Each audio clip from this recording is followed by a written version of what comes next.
जय जय श्री राधे कृष्णा साथियों। मैं पंडित शिव कुमार शास्त्री ज्योतिषाचार्य प्रयागपुर बहराइच अपने YouTube चैनल दिव्य ज्योतिष वाणी के माध्यम से इस समय महाकुंभ का पर्व चल रहा है, तो कुछ बातें आपको प्रयाग के बारे में बताने का प्रयास करेंगे कि प्रयाग इतना महत्वपूर्ण क्यों है हम सनातन धर्मावलंबियों के लिए और पूरे संसार के लिए प्रयाग का महत्व क्यों है। क्योंकि गंगा पानी नहीं है, गंगा जल है और वहाँ तो त्रिवेणी बहती हैं। शास्त्रों दोस्तों, हमारे शास्त्र में कहा गया है कि एक बार चारों वेद जो है वो लुप्त हो गए थे, गायब हो गए थे। और उन चारों वेदों के गायब होने के बाद जब बहुत प्रयास के बाद देवताओं ने वो चारों वेद प्राप्त किए, तो उस समय उस खुशी में जो है ब्रह्मा जी ने प्रयाग में जो है एक यज्ञ किया था। और उस यज्ञ को करने के बाद जो है उसको प्रयाग को प्रजापति क्षेत्र भी कहा जाने लगा।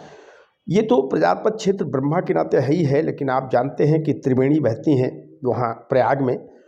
इसके अलावा आपको मैं बताऊं कि ब्रह्मा की जो 5 वेदियाँ हैं, अनुष्ठानिक 5 वेदियाँ जो वैदिक रूप से बखानी गई हैं, तो उसकी जो है मध्य वेदी वो प्रयाग में विराजमान है साथियों।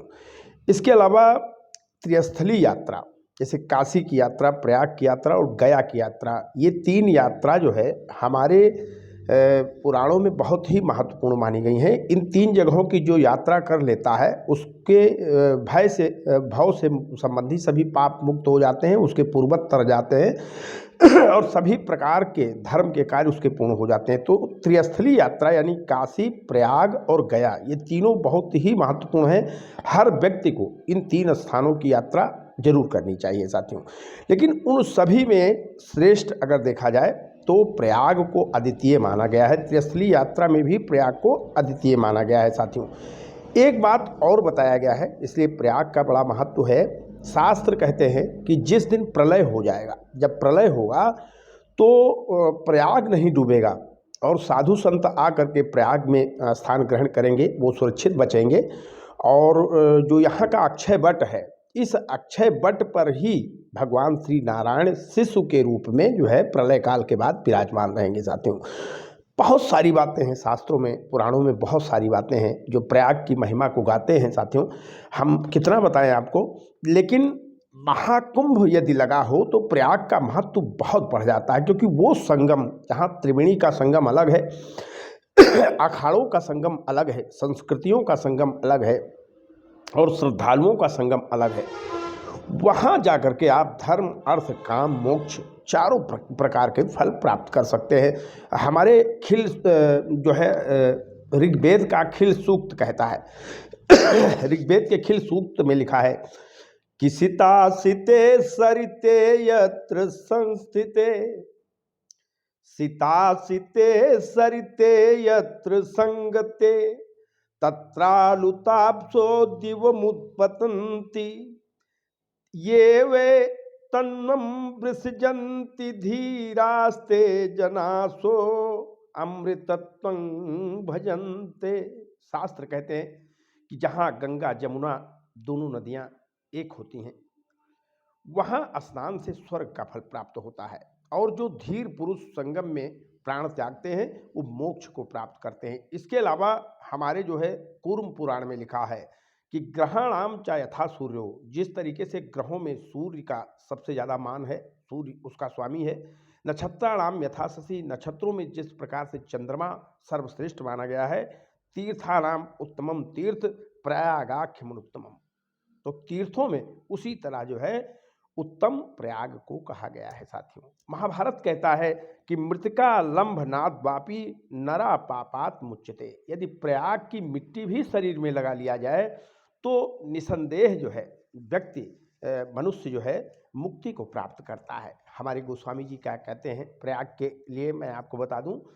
गोस्वामी जी कहते हैं कि से वहीं सुकृति साधु सुचि और पावहीं सब मन काम, बंदी वेद पुराण गण कहाँ ही विमल गुणगान।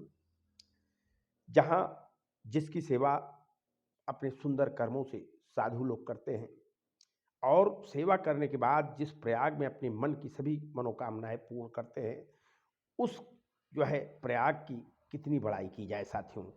क्यों? गोस्वामी जी लिखते हैं कि संगम सिंहासन सुठि सोहा और छत्रु अखय बट मुनि मन मोहा। उस जो है प्रयाग का मुकुट क्या है, सिंहासन क्या है? सिंहासन त्रिवेणी का संगम है, गंगा जमुना सरस्वती का संगम उस प्रयाग का सिंहासन है। और छत्र क्या है? उस प्रयाग का छत्र अक्षय वट है।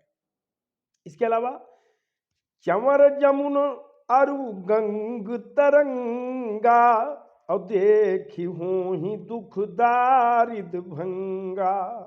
उस प्रयाग का जो है चमर क्या है? गंगा और जमुना का तरंग जो है उस प्रयाग को चमर ढुरा रहा है। क्या बात है! प्रयागराज इसीलिए कहा गया है चमर जमुन अरु गंग तरंगा और देखी हो ही दुख दारिद भंगा। उसका दर्शन करने से ही, दर्शन मात्र से ही दुख और दारिद्र समाप्त हो जाते हैं साथियों। उस प्रयाग की वर्णन, उस प्रयाग की महिमा को कितना कहा जाए। गोस्वामी जी लिखते हैं कि क्यों कही सके प्रयाग प्रभाऊ और कलुष पुंज कुंजर मृगराऊ। तो प्रयाग के प्रभाव को शास्त्रों में इतना वर्णन किया गया है, शास्त्रों में इतना जो है विशाल यश गाया गया है प्रयाग का, जिसका कोई जवाब नहीं है साथियों। आइए एक छोटी सी 4 लाइन की कविता के माध्यम से मैं प्रयाग का एक छोटा सा परिचय देता हूं आपको कि सरल होते पतित पावन त्रिवेणी के तराने से। मान लिया कोई अंधा वहां चला गया, तो अगर कान उसके सुन रहे हैं तो गंगा जी के, जमुना जी के और सरस्वती जी के जो बहने का कलकल ध्वनि है उसको सुन करके ही उसको सदगति हो जाती है। इसलिए कहना है कि सरल होते पतित पावन त्रिवेणी के तराने से और भुक्ति से मुक्ति मिलती अस्थियां जिसमें बहाने से। जिस त्रिवेणी संगम में यदि मनुष्य साक्षात न जा पाए और उसकी मिट्टी भी पहुंच जाए तो वो सदगति को प्राप्त कर लेता है साथियों। इसलिए कहना है कि फले तप यज्ञ जिस भू पर दरस हो देवताओं के। प्रयाग एक ऐसा यज्ञ भूमि है, एक ऐसी तपोभूमि है जहां तप यज्ञ धर्म कर्म सभी प्रकार के जो है करने से सफल होते हैं और चारों पदार्थ प्राप्त होते हैं, चारों फल मिलते हैं साथियों। और वहां श्रद्धालु से लेकर जो भी साधु संत आते हैं वो सब देवतुल्य होते हैं। इसलिए कहना है कि फले तप यज्ञ जिस भू पर दरस हो देवताओं के तो धन्य हो जाए जीवन कुंभ में संगम नहाने से। धन्य हो जाए जीवन कुंभ में संगम नहाने से। हाँ जी, संगम नहाने से। इसलिए मैं सभी सनातन धर्मावलंबियों से हाथ जोड़कर प्रार्थना करता हूँ कि तीर्थराज प्रयाग में जाकर के कुंभ का स्नान कीजिए। और अभी तमाम अमृतकाल के स्नान शेष हैं।